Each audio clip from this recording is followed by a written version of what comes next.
seen better days in the past. I know these better days never last. I pray for better days to come. I am sure we will have some. Days fly by like birds on the wing. Birds come, but why do they never sing? I know we've seen better days in the past. I know these better days never last. I pray for better days to come. I am sure we will have some.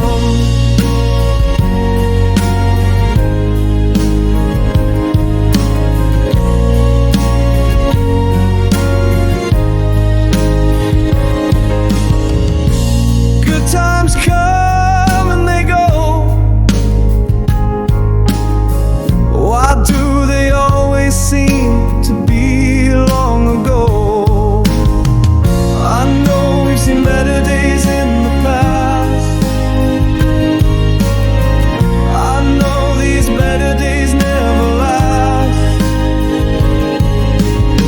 I pray for better days to come. I am sure we will have some.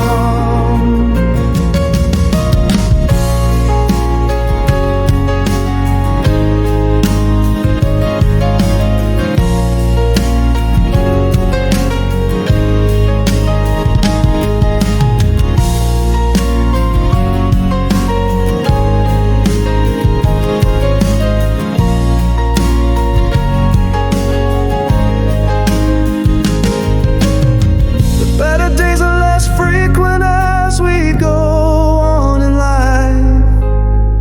Why do we only get trouble and strife? I know we've seen better days in the past. I know these better days never last.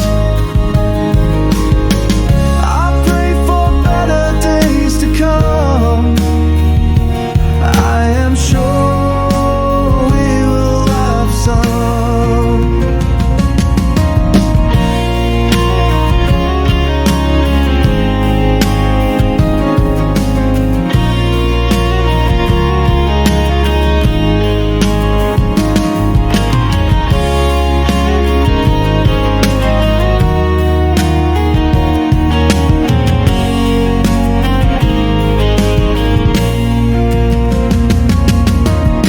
I know we've seen better days in the past. I know these better days never last. I pray for better days to come. I am sure we will have some.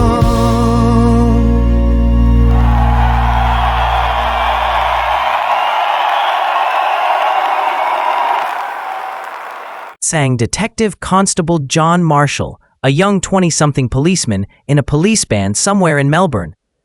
"How was it?" asked the policeman. "I've seen better," his bandmate said seriously. "He was teasing."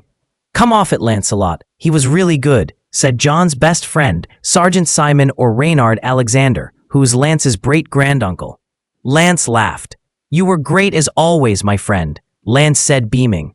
"Aw, thanks, Lance," John said happily. Lance was a fan and friend of John from work. Lance wasn't a policeman. He was a superhero, a magician. The magicians were an eternally young-looking, non-human alien sorcerer's race. Lance was an honorary policeman, which was why he was in the police band. Later that week, Lance and John met again on the scene of a brutal vigilante killing. "Lance, is this your work?" asked Lance's father, a local coroner, Dr. Blake Alexander. He was dressed in a tweed suit, a white lab coat, and glasses. He looked very serious. "Oh, Dr. Death, lighten up. It wasn't me.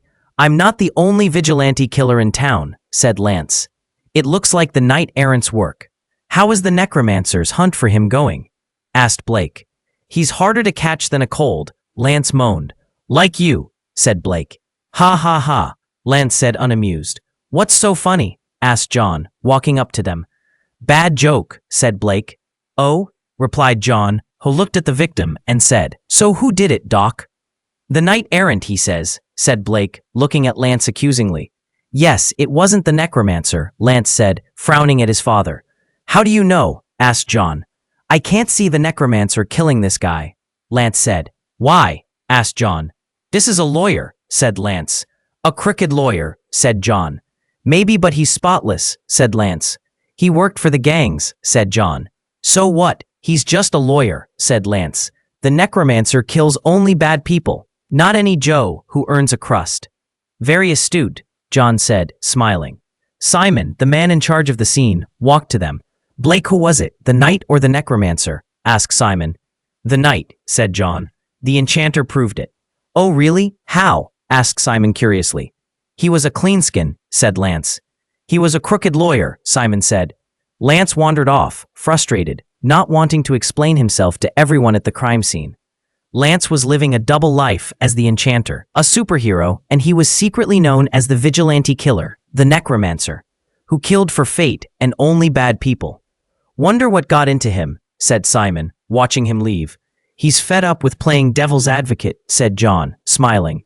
Killers are killers. We have to catch them both. If he doesn't kill today, he'll do it tomorrow. The Necromancer, Simon said, who didn't know Lance's secret.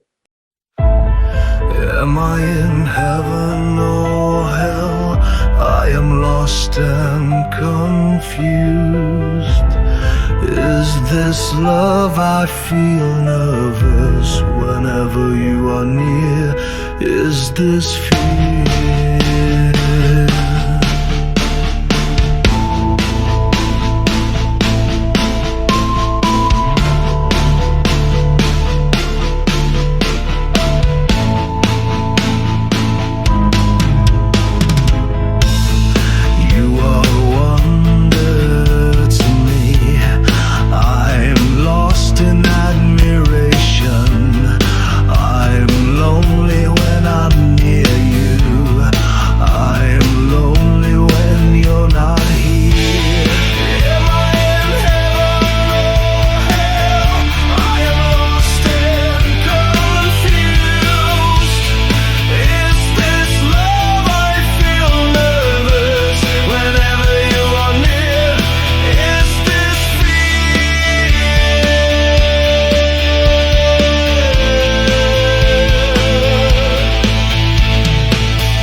this love, I feel nervous whenever you are near. Is this fear?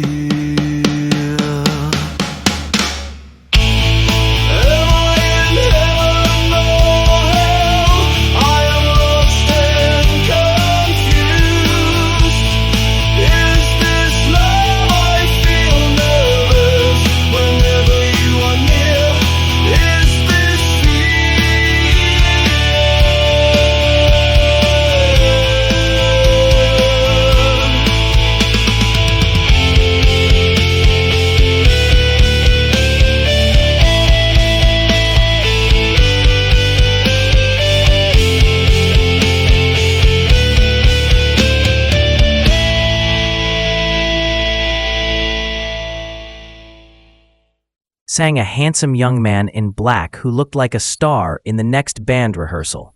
He was a big-name, famous stage illusionist who dabbled in singing and crime. "You are amazing, Blake," John nearly sang. John was a big fan of Blake's. The coroner looked awkward and tried to push up his glasses, which he wasn't wearing. Lance looked blasé. He knew his dad was good.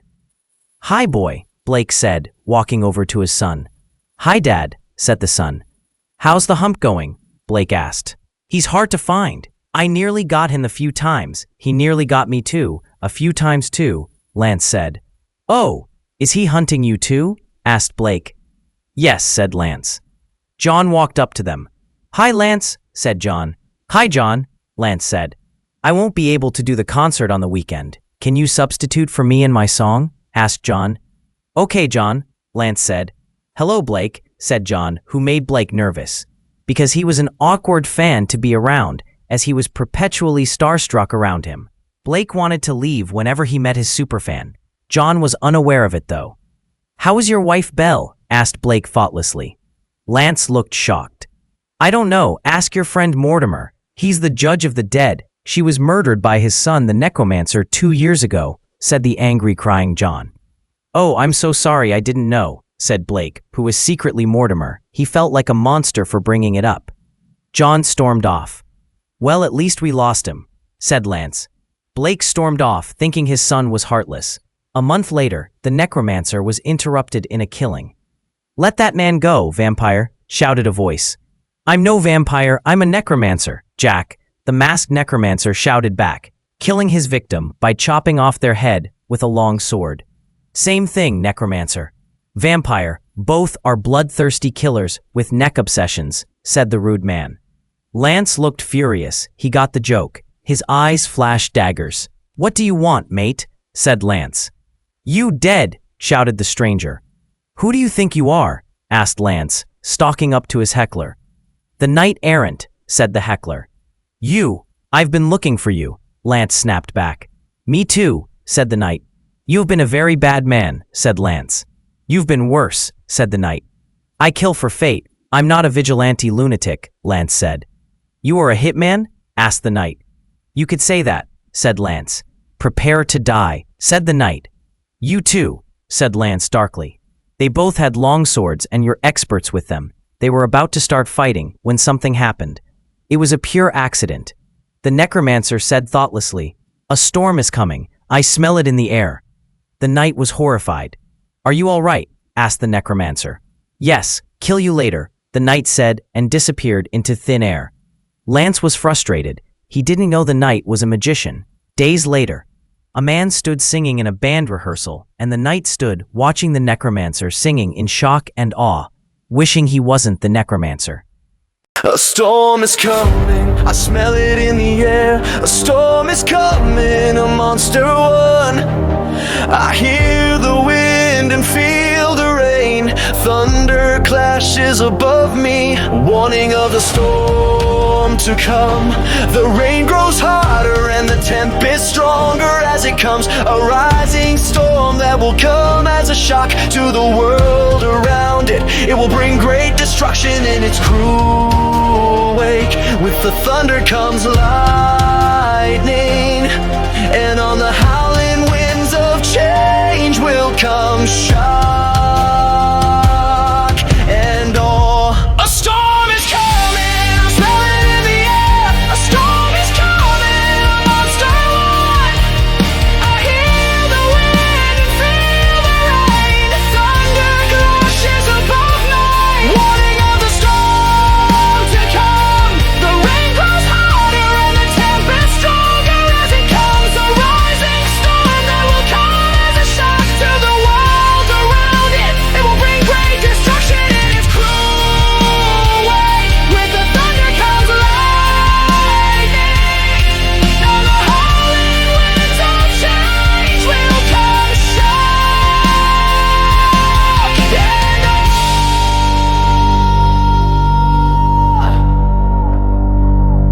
A storm is coming, I smell it in the air.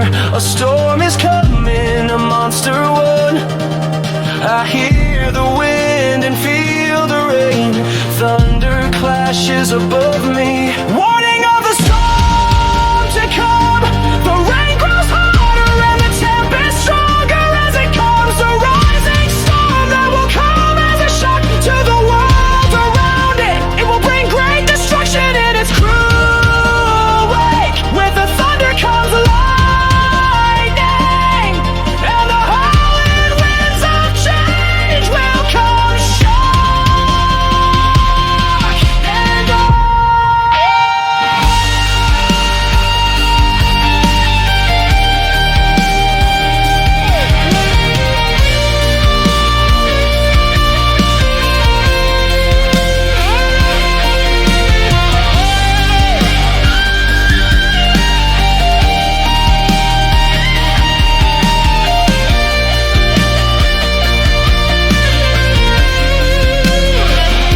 A storm is coming, I smell it in the air. A storm is coming, amongst the one.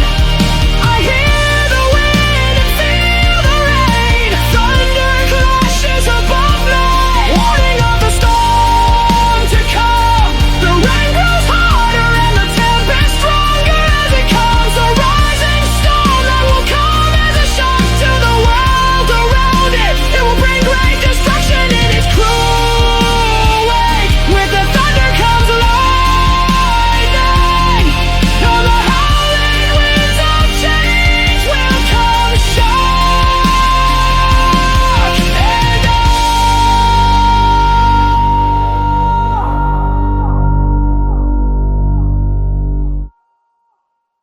The necromancer sang. The music finished, and the necromancer asked the knight, "How was I, John?" "Too good," said John, who wished it weren't he who was his enemy. John liked Lance. He was his friend, but he'd sworn to kill him. "You look like someone killed your cat," said Lance, looking at John. "I don't have a cat," said John. "What's wrong?" asked the necromancer, amiably. "I had a shock," said John. "It must have been really bad," Lance said sympathetically, hoping to help his friend. "I found a friend has been lying to me," said John. "Oh, really? That is bad," said Lance sadly. "Do I know them?" Lance asked curiously. Lance read his friend's mind as only an enchanter could. "You necromancer," said John in his mind. Lance looked as shocked as John. He realized who John was. He was the knight. Lance's pale ivory skin grew paler and his blue eyes grew larger. He went on the defensive, trying to protect his bandmates from the killer. The drummer asked Lance what was wrong. "John and I have to go outside to talk," Lance said. "Yes," said John, not wanting to cause a scene either. "It's raining cats and dogs out there. Do you want to go out in this storm?" "It looks bad," said the bass guitar player. "It is calmer than I am," said Lance, not lying. "John, this must be done storm or no storm." John and Lance went out into the storm, into the wind and rain, fire in their minds and hearts.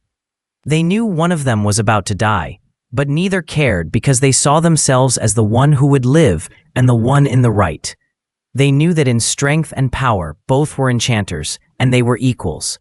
They had waited long for this last battle for years, but both felt a little sad and reticent that they had to fight a friend. They had both lost friends and family members to the other, and both wanted to kill the other for vengeance. Thinking the other was a dangerous monster, Lance sensed they were not alone, and he was right. They were being watched by someone in the shadows as they fought. Their watcher was a dark, inhuman creature, a grim reaper, a vulture of death waiting to pick up his carrion, the loser of the battle. The watcher was nervous when he watched Lance fumble in a slippery patch of grass and fall. "Get up, boy," it muttered, and Lance fought stronger than before. The rain was hissing down hard on the fighters who clashed with magic and swords with skill and all their strength. Lance was crying as he didn't want to fight with his friend, but the rain masked it, and the Reaper smelled his tears. They battled for 10 minutes, both nearly winning the fight. But eventually, there was a winner and a loser, and the Reaper came to collect the loser who lay dead. The Reaper walked sadly to the winner and spoke. It had to be done. The Reaper said to the sad winner, who didn't see what happened as a win, "Mortimer, are you taking him yourself?" The winner said to the Reaper sadly. "Yes," the Reaper King Mortimer said. I had to see this. You would, said the winner, disgusted. I will miss him too. His loss will be a shadow over my life, said Lance. Why did he have to be him? In the end, we all become shadows, Mortimer told his son, the Necromancer. Then Mortimer walked off into the storm, and he disappeared into the shadows of night. Thunder clashed, and he was illuminated for a second by lightning as a shadow, and then he was gone.